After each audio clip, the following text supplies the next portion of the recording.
From one of Australia's former leading homicide detectives, this is I Catch Killers with Gary Jubelin.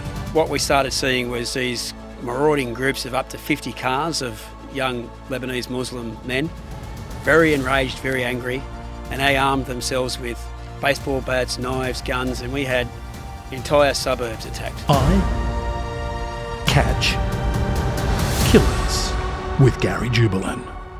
Welcome back to part 2 of my chat with retired New South Wales Police Assistant Commissioner Mark Goodwin and former New South Wales Police Minister Carl Scully. Welcome back, guys. Thank you. Now, if you missed part 1, the two men that we've got in the studio today, they were in their roles as Police Minister and Assistant Commissioner, were in charge or overseeing what happened in the Cronulla Riots and the aftermath of the Cronulla Riots. In part 1, we talked about the build-up to the riots, specific incidents that had occurred, and that was on the 11th of December 2005. What the public don't know, and I think this is where we'll get into it a little bit more depth, is what happened after the riots. Let's call them revenge attacks. A lot of it's been covered in the book that our two guests have co-authored called The Cronulla Riots. Guys, can you tell me about the revenge attacks? We finished off in part 1 talking about, okay, on that particular night, people went home, people got tired, they went home. But that was just the start of what had to happen in regards to law enforcement to make sure the situation didn't escalate. Probably best, Mark, if you want to deal with. Yeah, look, the 6 o'clock news hit that night after the incidents during the day at Cronulla, which was primarily a protest, and as we've discussed in part 1, that there was violent incidents occurred down there, but the media had strung them together in such quick succession with excited voiceover that it made it look like a 5,000 strong Caucasian crowd had carried on like that all day long, which was not the case. Regardless, that was seen obviously wide and far and justified the media beat up and build up to the actual day. So what occurred then is that it's broadcast into every lounge room around certainly New South Wales, if not Australia, and even internationally. And that enraged the young Lebanese Muslim youth that had seen people from their community being assaulted on the beach by these inebriated Caucasians. And then what started from there, almost instantly, we started hearing and having information brought to my attention was things that started popping up at, I think the first one was at St George Hospital, and then at Brighton Les Sands, and incidents that were occurring which were of violent nature and quite extreme. And then we moved the command centre then to the Sydney Police Centre and opened up the large police operations centre, which had already been running in a support role to myself. But we activated it in full mode then. And I called back, and luckily in the planning for this, we had anticipated that this may occur. So we immediately called back in a large number of extra police to relieve the ones that had been on duty all day in the hot sun. And even they were kept on, though, anyway, on overtime. And I recalled a number of superintendent local commanders to specific areas around the Cogger, Rockdale, Brighton, Les Sands and Arncliffe area, the Campsie, Lakemba, Canterbury, Bankstown area, and also in the eastern suburbs. And what occurred is that we had then closed down the bridges into the Sutherland Shire. We didn't even have the powers to do this, but we just anticipated what was coming. Because I'd been a crime manager at Bankstown for 5 years, and before that a detective for 5 years as well, in the early 80s. But I knew what was coming, and my experience told me that this is going to be bad. And it was. And what we started seeing was these marauding groups of up to 50 cars of young Lebanese Muslim men, very enraged, very angry, and they armed themselves with baseball bats, knives, guns, and we had entire suburbs attacked, such as Maroubra, because they couldn't get into the Sutherland Shire because the bridges were shut. Even though we didn't have the power to do it, we just closed them off, anticipating and knowing what may happen. So that first night they didn't get in there. But they went to Maroubra instead, because what had occurred was, in the lead up to it, most unhelpfully, there'd been an article run where the head of the Bra Boys had said in the front page of the Daily Telegraph that, the reason they don't come here to Maroubra is because of us, the Bra Boys. Well, they came to Maroubra, all right. They came that night. Waving the red flag. Waved the red flag. A very irresponsible article, and it absolutely caused Maroubra to be trashed. And what occurred over there was rampaging gangs of up to 50 cars. They got out with baseball bats, knives, and they just went ballistic on the town. And they smashed car windows, shop windows. People walking down the streets were baseball battered. We had stabbings. We had, over that period, that night and the next following nights, this went on with more and more viciousness. And, there was Christian churches burnt down in the western suburbs. There was people stabbed. They got into the Shire the following night, into the Sutherland Shire. There was a young guy stabbed outside viciously and almost died outside Woolooware Golf Club. And look, there was numerous baseball battings going on and assaults, people being punched, kicked and stuff for no other reason that they were just Caucasians. So that escalated to a point where we were having a lot of trouble responding to this because they were so mobile, they were so random. They were, unlike populist media have reported that they were all coming from a particular park in Punchbowl. They were emanating from numerous areas in the western suburbs, all done by mobile phone, and meet-up points organised very quickly, and these mobile rampaging gangs. Very hard to police with what traditionally we see of public order is the static police lines and the protest. Set the 100 riot squad police up at this location, that's but right. They don't turn up there. In a particular area, because you well know that's where the protest is going to be. But this was random. It was a night under the cover of darkness. And, this is why now, years later we see that, and we say that there's just this media coverage of the daytime events at Cronulla is all you see if you Google the Cronulla Riots. That's all you will see, because the media couldn't keep up. They literally decided, and they often act as a pack, and they decided at about 5 o'clock at Cronulla it was all over and went home. And they were out to dinner when the main event occurred, which was the revenge attacks. And there's no imagery. And these revenge attacks would have you've said, like the 6 o'clock news, and I remember it. Anyone around at the time would remember how it was covered. And how you described it as it was a riot of, large group of Aussie males attacking anyone that came to the beach of Middle Eastern appearance. And from what we've learnt in part one, it wasn't entirely as straightforward as that, and it wasn't the numbers that was portrayed in the media. But I know, like I was speaking to in prep for the podcast, speaking to a Lebanese friend, and she said she was getting calls, as you touched on, from overseas going, "Are you guys all right over there? What's happening?" Because that was the type of thing that was being portrayed, or the images that were being portrayed in the media.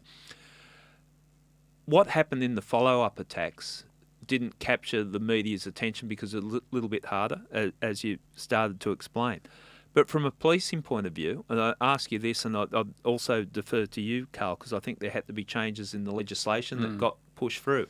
The type of powers, Mark, that you were seeking to quell that, like stopping cars and pulling people over, we didn't have those powers readily available. There was a little, let's call it a grey area on what authority you could use. Yeah, well, what we found is that, first off, this mass text messaging that was going on, that's how things were being organised.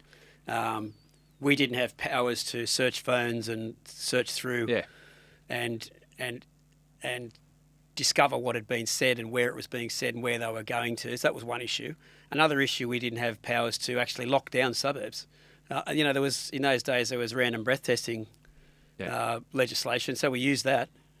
But we literally didn't have the power to lock down these bridges to keep them out of the Sutherland Shire or any other suburb, Maroubra or anywhere else. But he just did it anyway. Yeah. In discussions with the government, with Carl Scully, who was a police minister, we said we think we need these powers. We need to be able to search these people, and we need to be able to stop and search these marauding gangs of cars. We need to be able to confiscate their cars. We need to be able to search through their phones, and if there's this messaging, seize those phones, because these are the weapons literally being used to organise. Cool. And then also to shut licensed premises in case there was more inebriated sort of action on the beach. And look, we went to the government, and the response, and Carl can talk about this because he was the minister, but like the response we got, I've never seen anything like it. Like as I said before in part one, Parliament was in recess. they're finished for the year. You've all gone so- on holidays, Carl. Not quite holidays, but The Parliament Parliament. itself it was in recess, and and the response that we got, which I'll let Carl talk about now, from our law enforcement perspective, was phenomenal. How the government reacted. And I'll hand over to Carl for what was actually done. So I'll give an example. Once we gave the power of entering public transport, cars, inspecting phones, and then arresting and confiscating, it went through like a bush telegraph. Suddenly these young men realised the cops are there. If I've got this on my phone, I can be put in prison. Yeah. So that was very rapidly impacted upon this incitement. And certainly the power to lock down suburbs and to seize cars and detain people was enormously important. But yes, Mark's right. We acted as quickly as we possibly could. 11th of December it occurred, and the 15th it became law.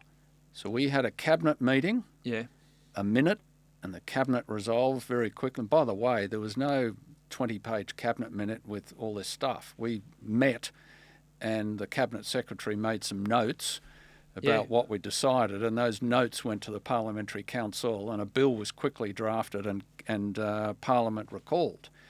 And it was all very, very quick. Full credit to you, because I've been involved in trying to get legislative changes on certain things, and I can assure you it doesn't go that quick. It was pretty impressive to see, but it gave them what they needed. So, as I said, my job was to provide the powers, the personnel and the resources, and to nudge the Commissioner around when he needed to be, to give the backing to someone like Mark Goodwin and his commanders, and I think the government did that well. At what point, you mentioned in part one early that you flagged the idea of bringing the military in. At what stage in events was that when you straight after the main event, and I had the concerns historically from Macquarie Fields. Yeah.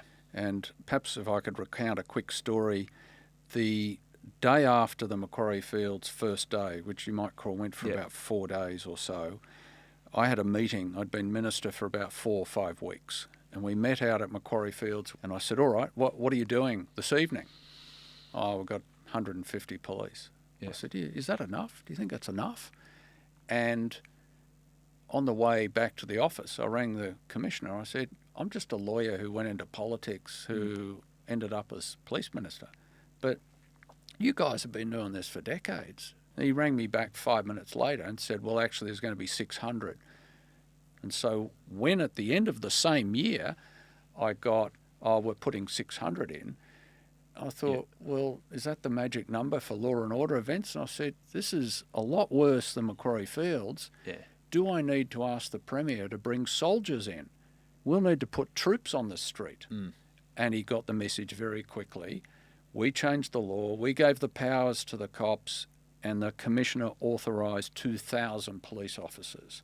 So he did what was expected of him, and I believe the government did what was expected of it.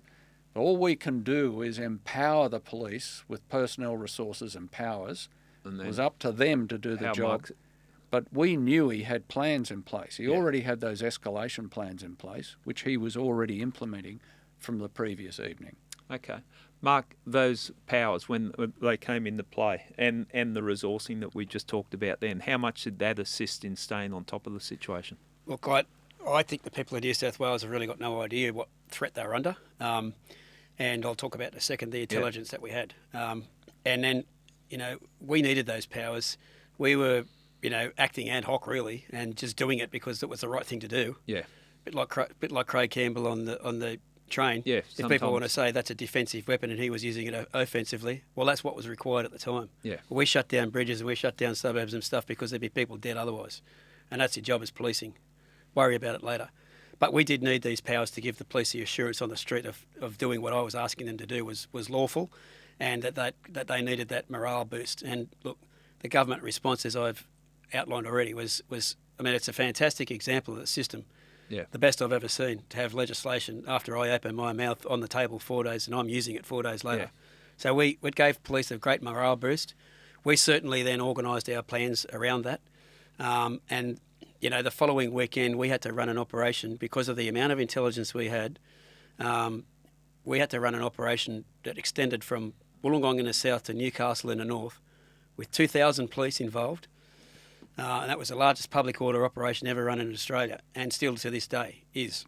It was very, very complex in 7 zones, and we used this legislation and we shut down and locked down areas based upon the intelligence we had, mostly beachside suburbs, but certainly the inner west in Sydney as well. And, people entering and leaving those had to give reasons they were there. They had to show identification. So they are locked down with roadblocks, like, in COVID. Yep. People saw it in COVID, but this happened in parts of, as I said, right from Wollongong to Newcastle, beach suburbs, locked down completely. And you had to either live there or show identification as to why you were going in there and have a reason to go in there. And then your car would be searched, and then you would be searched. But look, the public were very cooperative because, I can't recall one single complaint that we had against any police officer during that period of time, which is just bizarre for the amount of law enforcement that was done. And it was over the top. But look, there were built-in safeguards in this law enforcement activity too, because the use of these powers can only be authorised by an assistant commissioner, which was me. Had to sign off on it. You had to sign off on it, a bit like, say, controlled operation type thing. It's not just an everyday power that exists normally. So it has to be extreme circumstances, and then this then gets signed off, and it then becomes the fact that the police can use it. They can't use these powers on any other normal day. Okay. So there were these safeguards built into it. But it gave police enormous confidence, and it was used heaps. Yeah. So. And making a difference. Let's talk about the intel that there's some that's referred to in the book and conversations I've had with you. Quite horrific, the potential for what had been rumoured to be about to occur. Yeah, look, I'll give you a couple of examples, and we reveal this in the book for the first time ever. We had intelligence, for instance, that there was going to be a drive-by shooting with Uzi submachine guns at the Northies Hotel at Cronulla, which is the local drinking hole of a Friday, Saturday night. The following weekend, there was going to be this drive-by shooting. There was also, in that same incident, going to be a hand grenade thrown into the front beer garden. We knew from existing task forces of the police that there was attempts being made to purchase a hand grenade on the black market. There was an undercover operation that the police ran that week and took a hand grenade off the street and purchased it. And it was secured by the bomb squad and removed. There was search warrants also done to remove guns off the street, and another potential source that we knew was another potential source of another hand grenade from intelligence that we'd been provided. And we also had intelligence, for instance, that Westfields at Miranda on the Thursday night before Christmas, because all this was in the lead up to Christmas, there was going to be a raid done on the Westfields at Miranda by 50 carloads of young Lebanese Muslim men, armed with baseball bats, knives, and God knows what else. And we saw the result of one offender recently in Bondi and what rampaging through a shopping centre that can do. This was going to be 50. So we had a lot of conversations with Westfields about this, and we locked down that whole precinct with enormous amounts of police, and it didn't occur. It was thwarted. The attack at Cronulla was thwarted. And what was really going on behind the scenes? And you wonder why there was a special sitting of New South Wales Parliament, because it was frightening, Gary, what the intelligence we were receiving. And we had intelligence in the abundance load, because thankfully there's a lot of existing police task forces that were already working on some of the criminals that were acting in these revenge attacks. And we also have a lot of informants coming forward, a lot of also concerned parents from both sides that were giving police information. So we had a lot of intelligence about what was going on. You had federal authorities also feeding in. Yeah, I was approached by our federal counterparts and some agencies that I can't really mention, approached me quite concerned and had the exact identical intelligence that we did in regard to some of these incidents. It was sound intelligence. Yeah, and for instance, like I don't want to name him here, but one of the people we interviewed saw a bootload of Uzi submachine guns outside the mosque that was going to be used. Yeah. And him and other senior Muslim leaders shut that down. You can't underestimate the work that was done over there at Campsie, because after Maroubra was attacked, it was actually quite false rumour went around that in retribution for that, every surfie was going to turn up there and destroy the mosque. Yeah. And so, that went round like wildfire in the Arabic Muslim community. And all of a sudden, thousands of people literally started turning up to the mosque, and it was hostile. And the police commander over there, John Richardson, did an absolutely fantastic, marvellous job Yeah. with the local, again, because of fantastic existing relationships that they already had with the local Muslim leaders.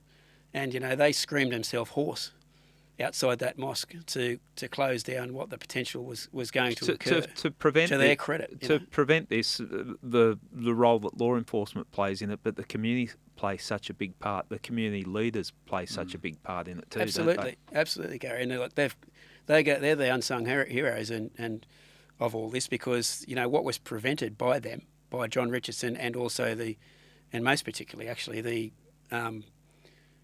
I say John Richardson, I mean his police, his frontline police. I'm not talking about the superintendent. I mean the actual bodies on the ground, the frontline troops that we all know.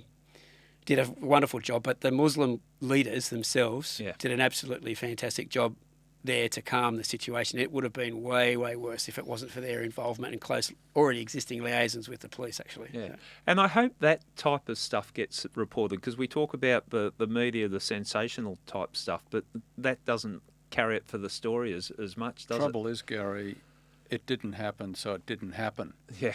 And we've tried to say, but it could have happened, and it didn't happen for all these reasons, primarily because of police. But there's also a great contribution from community, and one of the stories we try and tell is John Richardson as commander and his relationship with the Muslim community. And that wasn't isolated. Yeah. The police did a good job, and I can tell you as police minister, I respected the efforts that these local area commanders put into building relationships with their stakeholders and community. But I'm disappointed. People, it's almost like, well, it didn't happen, so it didn't happen. Maybe it almost did. Maybe people can look at the consequences if just one of those incidents happened. I don't think our society would be the same way we are today. I think it would be game-changing. It would just escalate. Like an assault on a beach at Cronulla escalated into the riots. Could you imagine if something more sinister occurred or a larger magnitude? So, look, I think we would have had to have responded had it got out of hand. Potentially troops would have been brought in onto the streets with armoured personnel carriers. We would have increased powers federally and state. Yeah. We wouldn't have stood by and not responded aggressively. But to societally repress a whole chunk of our community is not something I got into politics for. No. I really didn't. But having these thoughts in my head at the time, some of which I probably didn't even share with Mark, but I remember considering them. At what level do we need to take this to win the fight?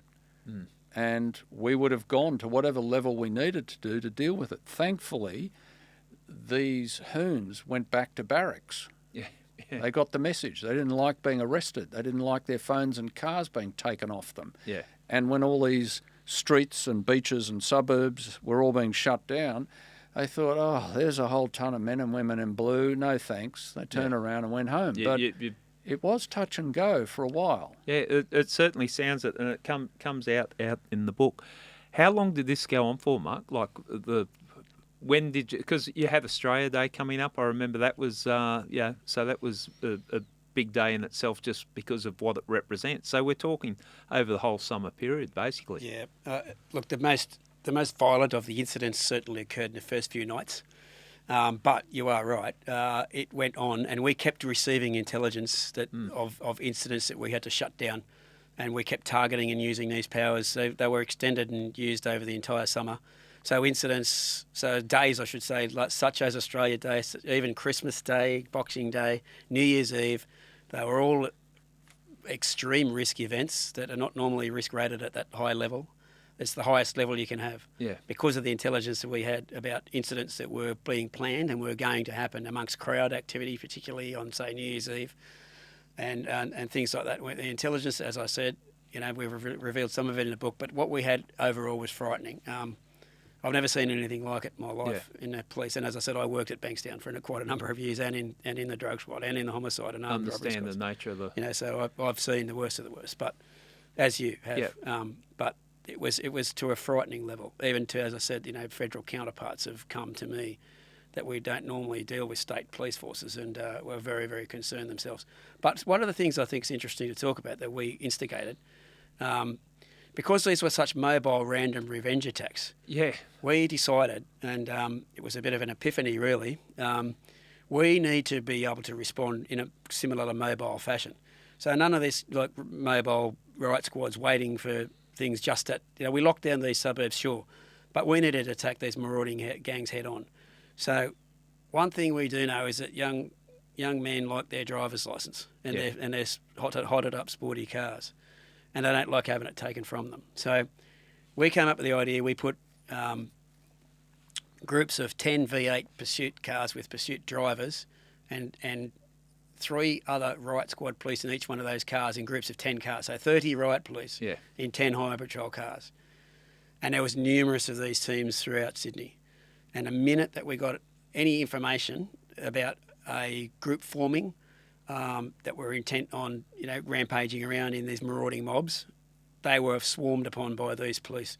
Very, very, very good police, highly trained highway patrol officers. They all stuck together these vehicles in convoy, and it was a sight to be seen when they, it was head on into these gangs of marauding mobs going around, and it actually got worldwide attention of these. Yeah, in the book it came across there. So being a riot on the move is not something that certainly we'd ever experienced in Australia, and even internationally in most jurisdictions haven't had to deal with such a marauding groups in these high-speed vehicles in convoys, pulling up randomly and just destroying complete streets and suburbs. So it got the attention of overseas jurisdictions, and Carl will certainly talk about, like I know William Bratton, who is he's renowned police commissioner from both LA and NYPD. Yeah. He spoke to us and he was intrigued by the fact that we had used these rapid riot response police, we called them, for want of a better word. And also, I think Carl was spoken to by the French authorities about it as well. Well, I had a meeting with the French authorities who had their own riot 3 weeks before we did. And I was really intrigued how they learnt from that and what they did. They just wanted to talk about our mobile policing. And one of my favourite stories was when I got called by the police commander responsible for Castle Hill.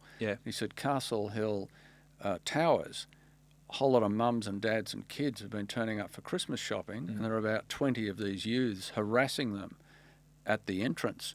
I said, what have you done? He said, don't worry, we ordered 5 highway patrol vehicles. Highway patrol riot squad. 15 riot squad. Terrorise everyone. They got out and got their batons and shields and went in a slow trot towards the entrance. And I said, what happened? He said, they ran like the wind.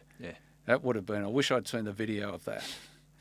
But it got international coverage. And I think Mark and the head of Highway Patrol should have got Innovative Policing Awards for that. That is, I like the idea of thinking outside the square, and that's definitely thinking outside the square. Brilliant. When I read it in the book, I'm thinking it makes sense, but why hadn't we thought of that before? But it's about being adaptable to the circumstances and the situations, and reflecting on what happened there, the changes of the legislation, the changes in policing.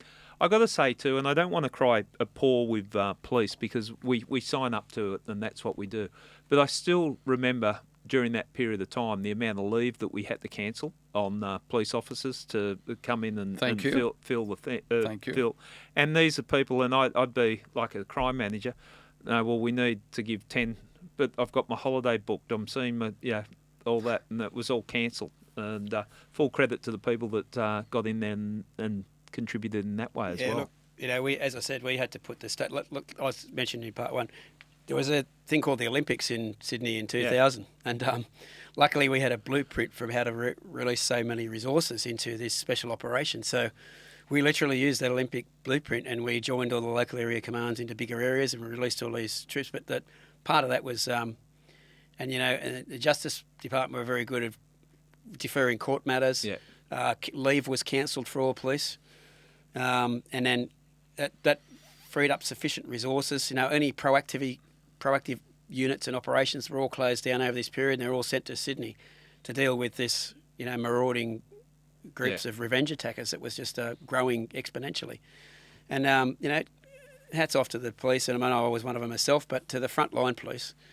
they didn't get Christmas that year. They were working, and they worked damn hard and long hours. And one of the things that I got praised for is that we brought in the police union very early in the piece. That was good thinking. To make sure that that these police were looked after, and that it wasn't I don't want to deal with blues inside the police. So things that were required in terms of their safety and their accommodation and their meals, and just to make sure that things ran smoothly. We had the police union involved right from the start in the planning for it all. And this was planning on their own. This wasn't some terrorist operation that you knew you're working on a cell that's been a 6-month investigation. This was thinking on their own, and these things were escalating rather rapidly and quickly, and it was a very, very changing, rapid environment, and we had to resource it and respond to it.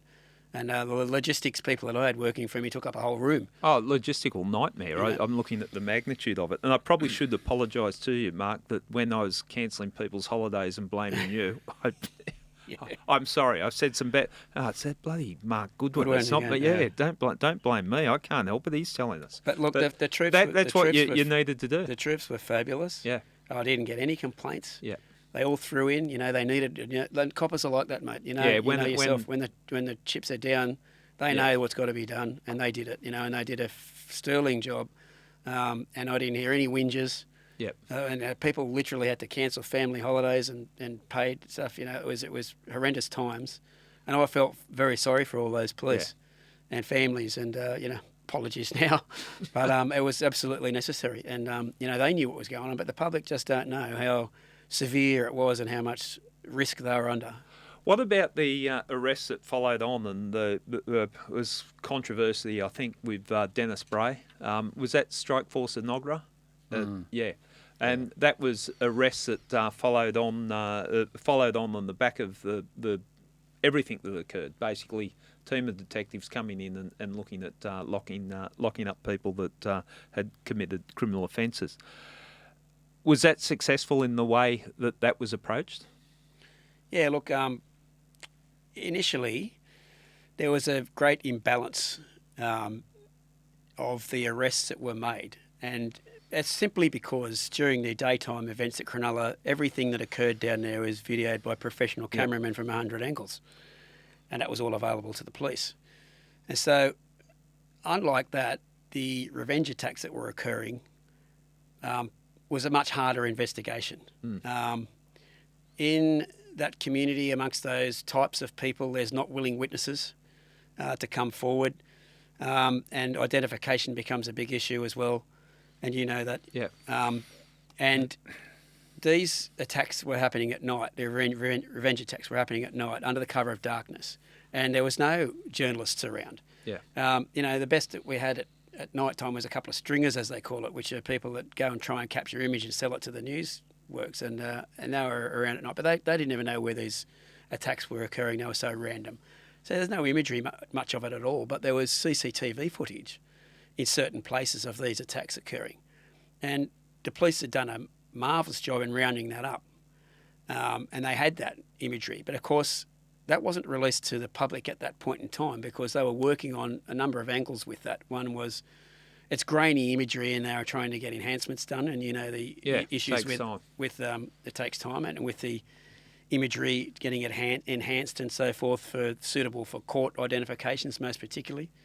And then second to that, it's a strategic issue for police as to when to release that imagery, because quite often if there's surveillance techniques put in place, there's a strategic time to release that imagery to ensure that and there's certainly phone calls made, get rid of your red top because I saw it on the news tonight, and 100%. Get rid of your Adidas tracksuit pants, mate, and so forth and everything, and then it starts to formulate the actual evidence. So that's what the police were doing.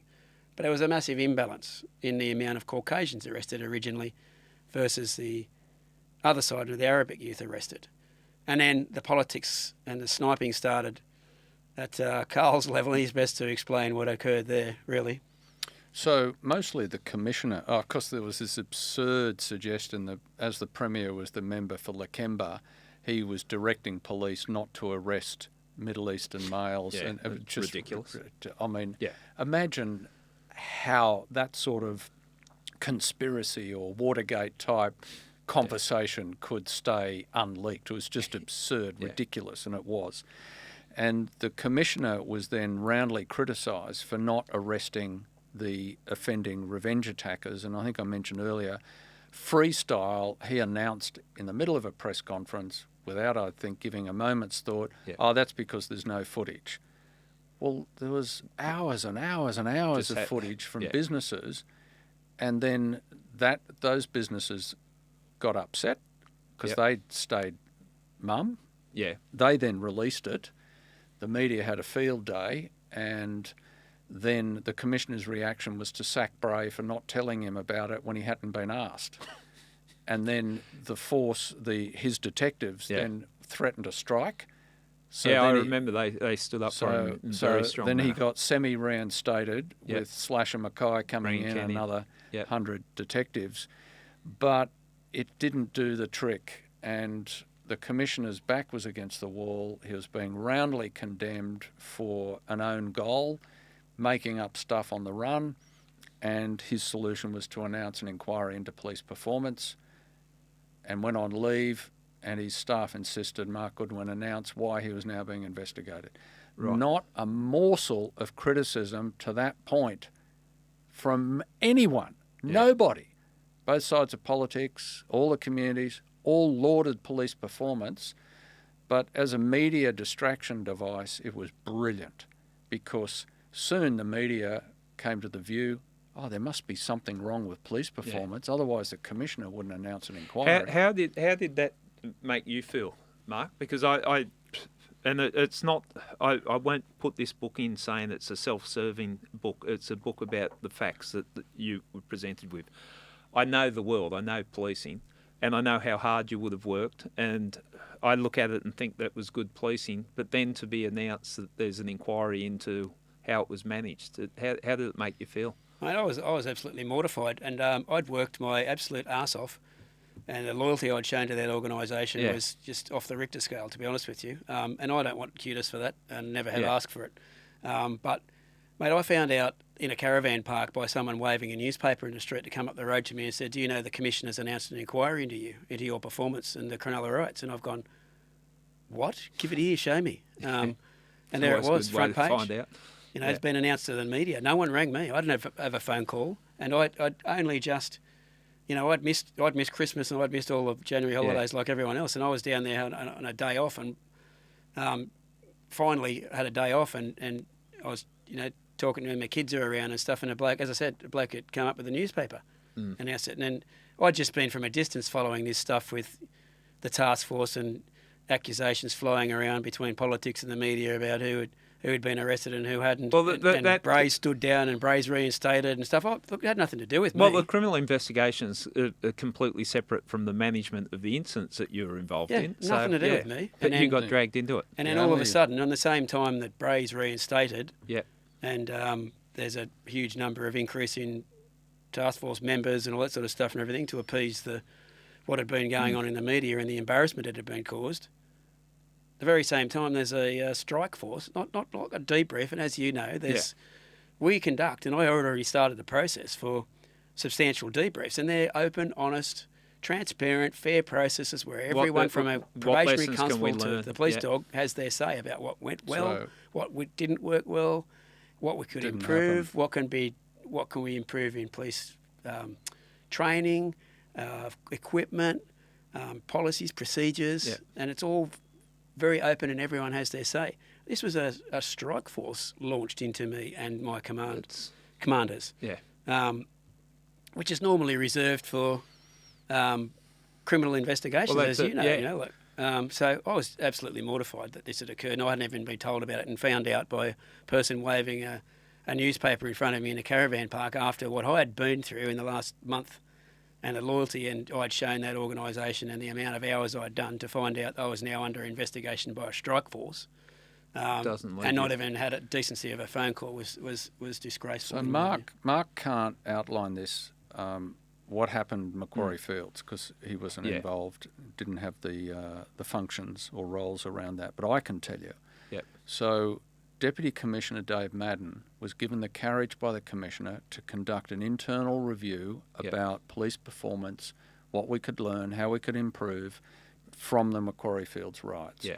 I sat in 4 separate meetings with the 2 deputy comms, the commissioner, head of the Ministry of Police, and my own senior staff. Fast forward, and there was criticism of the Macquarie Fields policing performance. There'd been none in relation to Cronulla. Yeah. But look, it worked. It was a media strategy from the commissioner, and it worked. Okay, so and I want to talk more about the riots and lessons learnt from the riots and what in contemporary times you think this type of thing can happen again. But just while we've touched on the subject, it basically cost you your career? Well, yeah, because there was a report produced and released to the media that I was never shown. Yeah. There was findings in it, findings that I'm still waiting to be spoken about at all. It's frustrating, isn't it? It's very frustrating. And then this report is released to the media before any person's had a right of reply. I mean, fundamentally, if you go to the Police Integrity Commission or ICAC or anything, there's a fundamental procedural fairness that people are asked A right to reply, to or a reply. coroner's Yeah. hearing or anything really.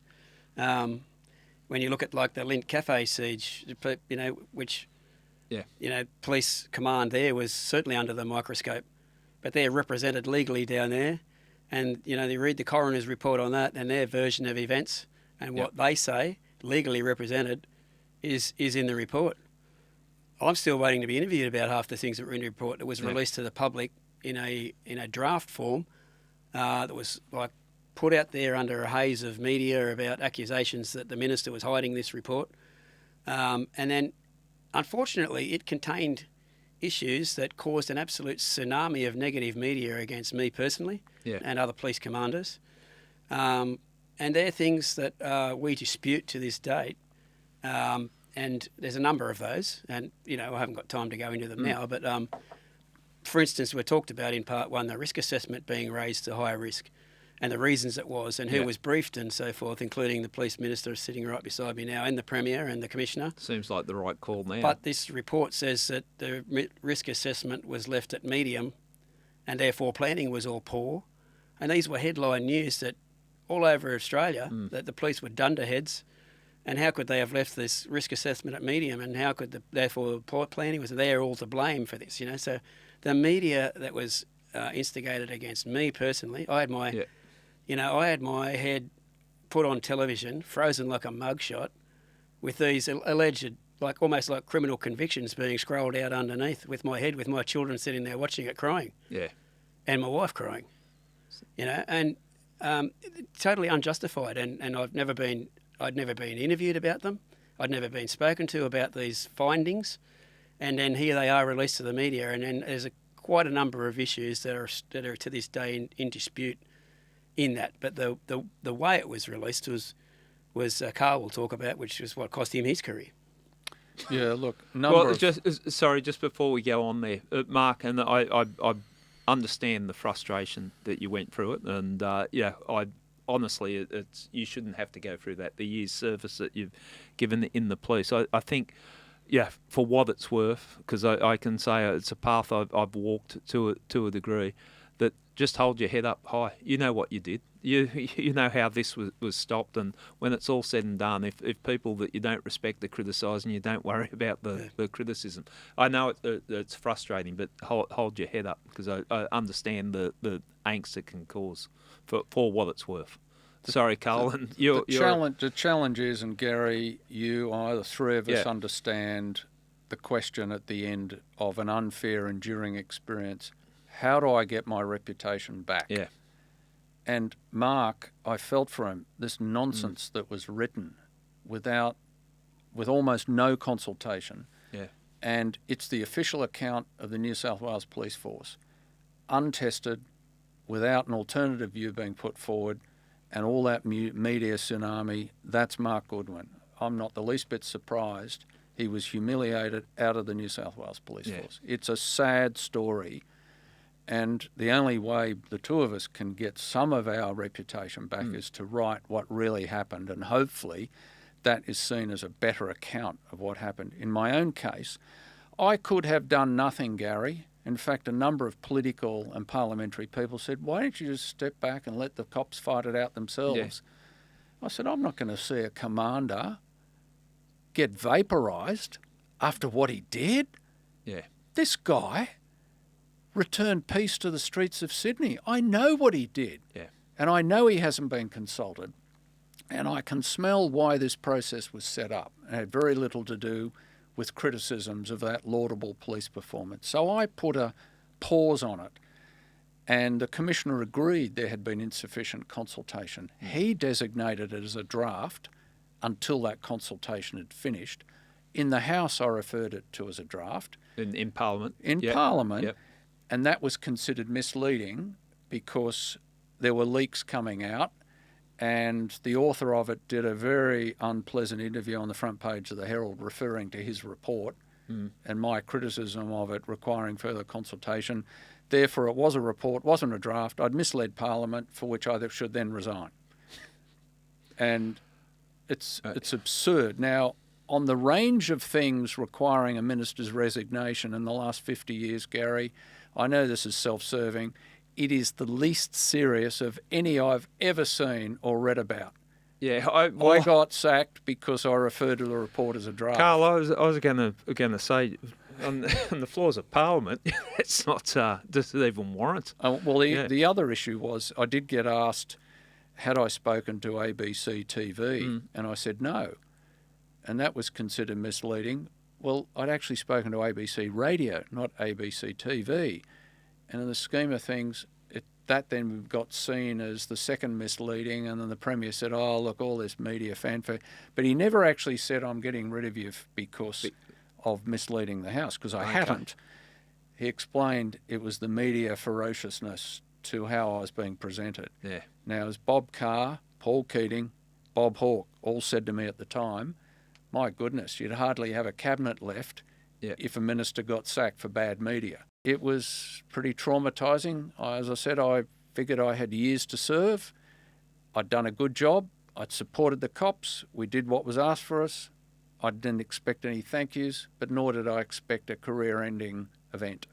Yeah, it's almost like Dancing with the Devil, delving into policing, isn't it? There's so many people that have, And I was horrified at that. Why'd you get involved? Why didn't you just leave the cops to fight it out? I thought it was an injustice what was done to Mark Goodwin. Again, here I am offering out advice to you now, and people might laugh because they hear how sometimes it's blatantly obvious. I haven't got over what happened to me, but the same with you, Carl. I prefer to go down fighting and go down doing what you believe is right than kowtowing. Well, the irony is, I wrote a memoir and a bit cathartic, but I also wrote about how I did transport for the Olympics and built roads and rail lines and all that, and my history and my romance with my wife. It was a good cathartic process. But I said to Mark the other day, the good thing out of this is we've written this account. Which only a small part of, maybe 15, 20%, is what happened to us personally. Maybe 80% is the story. What happened, what could have happened, and why did it happen, and why has it not come back? And that's, through our own personal and professional trauma, that's a good thing. Yeah, well, I think it's a good thing to get it out there because there is, and I put my hand up, like the misconceptions I've had, and I've called it a lot of things, and you joke, it becomes part of the Australian, It must have happened because I saw it on TV. The way we communicate about the Cronulla Riots or the Southern Cross tattoo and things like that. I want to focus, and Mark, I think it was you before we started the podcast, brought my attention to the back page of the book, or the back cover of the book. Talk us through that, because I do, we talk some heavy stuff on this podcast, but I do like stories that bring some joy to the world. Talk us through what the back cover of your book is about. Yeah, sure. Look, after the dust settled, of the Cronulla Riots and revenge attacks, there was a lot of will in the community on both sides to form more relationships and open up. As we've said in this podcast, there's this very small number of people from actually both sides of the fence that were involved in not the slightest bit representative of their wider communities. Anyway, so then the Lebanese Muslim community leaders like Jamal Rifi, who we interview in the book here, and the Surf Lifesaving New South Wales put on a program at the North Cronulla Surf Club, and it was called On the Same Wave.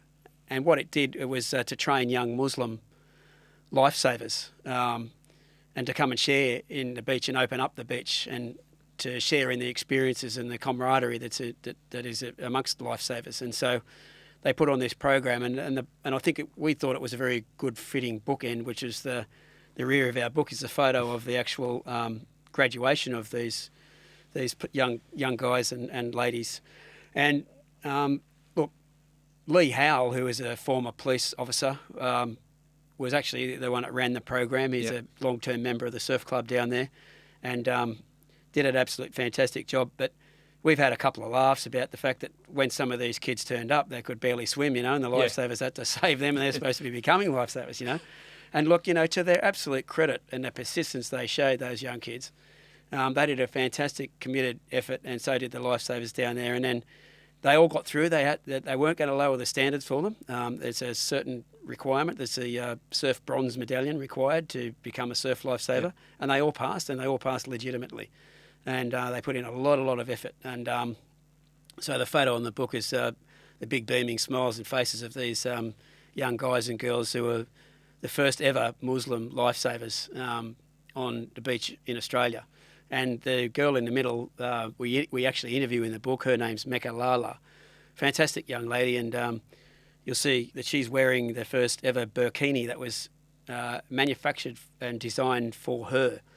And that now is seen on beaches and in swimming pools and so forth all over the world, and it went worldwide. But it started, and a bit of an unknown fact, it actually started with the Cronulla Riots and this surf lifesaving program after. And we're interviewing Mecca, and she says, "Mark and Carla, I couldn't believe it, 1 minute I'm just a young girl doing the lifesaver program, and next minute I'm on billboards all over the world." And I've got journalists from New York wanting to interview me and stuff. So it was terrific, It was a fantastic who would have expected story. Cronulla to become the fashion capital of the world? What's important, Gary, the story of Cronulla begins and ends with lifeguards. Yeah. And the troubling events begins with our front cover. Yep.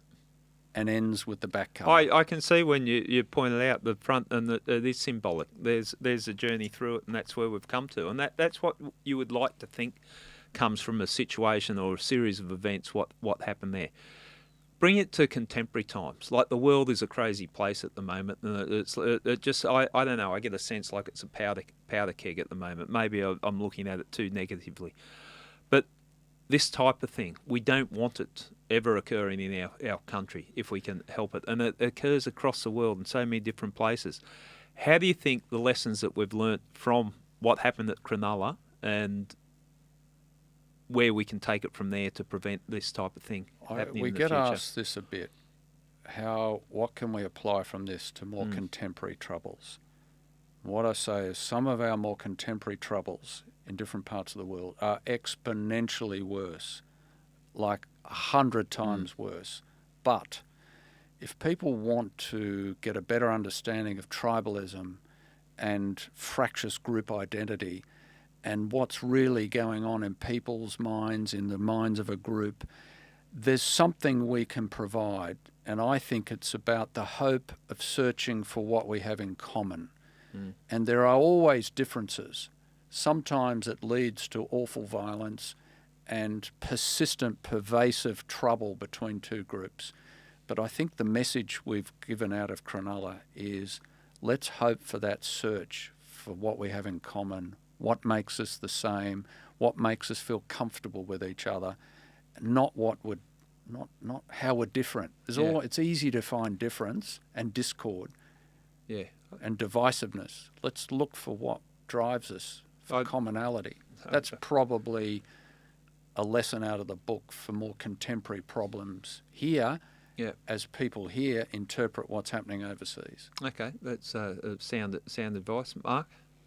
Oh, look, I think it was a big wake-up call, Gary, and how people responded to it back then was some of the ones that responded to it on the beach and in the revenge attacks was disgraceful. But it went away. Why did it go away? We look very carefully at that in the book, and it in our view, is because that it wasn't driven, we think, by hardcore racism in Australia. And look, there's racism exists, and there was racism on display on the day at Cronulla and certainly in the revenge attacks. But it wasn't the causal factor for it. The causal factor, as I explained in part one, was the behaviour. There was groups coming to the beach, and it was all about the behaviour and the spatial domain and male preening and so forth. But it wasn't a hardcore thing about racism. But I think that just really drew it to the attention. It was a wake-up call. I think there's been a lot of discussion since, and certainly people want to put it behind them. And it's certainly now no intention of ours to raise the skeletons of the past through this book. But we felt that it was extremely important to set the record straight of a factual account, because, not that I know of, is that there's no actual participants in the actual events have been involved in any such writings or documentaries and so forth that have been done. And from what we've seen, there's a very skewed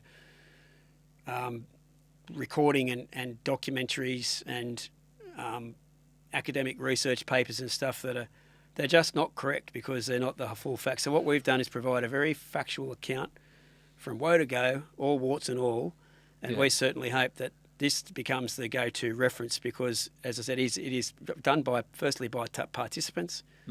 Lots of participants that were involved were also interviewed in it from both sides of the divide, and it is just a factual account. Some won't like it, some will, but it is what it is, and it needs to be recorded, and it's now a historic reference. So. That's an important thing, Gary.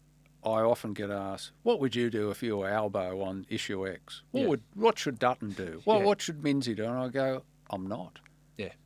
I'm not there. I don't have the job. There was a time when I had the job. I made the calls. Yep. I made the decisions. This was a big one, and I've explained them. Mark Goodwin had the job, made the calls. But we can't comment on other pollies, other police leaders. Well, but we can on this, and we have. I think the fact that you've done a book and you were so closely involved in it, and it's not an emotive book. You're not. It's not driven by. And I've seen in prep for this, I was watching all the documentaries, all the coverage of it, and reading the book, and there was a lot of emotion that was put into some of the telling of the story.